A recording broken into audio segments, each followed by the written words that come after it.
speaking of batshit crazy, Republicans just passed this huge new surveillance program called E-Verify, and you were one of two Republicans. Who is the other Republican to vote against? His name's John Duarte from California, and he is a nurseryman. He grows pistachios and almonds and things like that.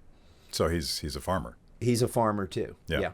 And he knows what the deal is, I think, with E-Verify. So Yeah. E-Verify is the program you're talking about. It's voluntary, has been voluntary for a long time. Some states have mandated it. I think 13, maybe 14 states have mandated it.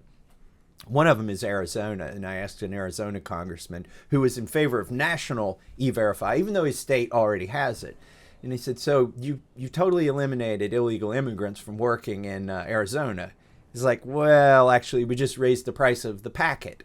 Yeah. And I said, what is a packet? And he's like, well, you go downtown and you buy a packet, and it's got your birth certificate and your social security number in it, and it's guaranteed to pass E-Verify. Now, the only way E-Verify can work is if you get rid of cash and you have biometrics, because that's the only way E-Verify can work at keeping illegal immigrants from being employed.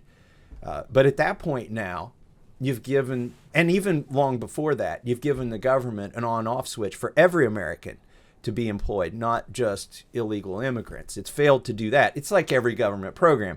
It fails to do the intended or stated purpose, while at the same time tightening the noose on the rest of us. Yeah. And for people who say, I've got a tinfoil hat on talking about biometrics and E-Verify, the very language of the bill we passed last week includes a pilot program for alternate verification methods that will be developed by the National Institutes of Standards and Technology in conjunction with Department of Homeland Security.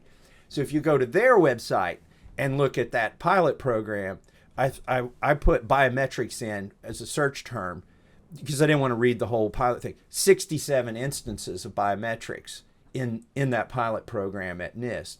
So I felt like, the only guy in Congress running around saying, guys, we just went through 3 years of COVID, 2 years of this president mandating a vaccine. And what was the lever he used? Your employment. He got the employers to be the enforcers of his vaccine mandate. And did he create a new bureaucracy? No, he enlisted the legions who are already here, and that was OSHA, for instance, their occupational safety and health.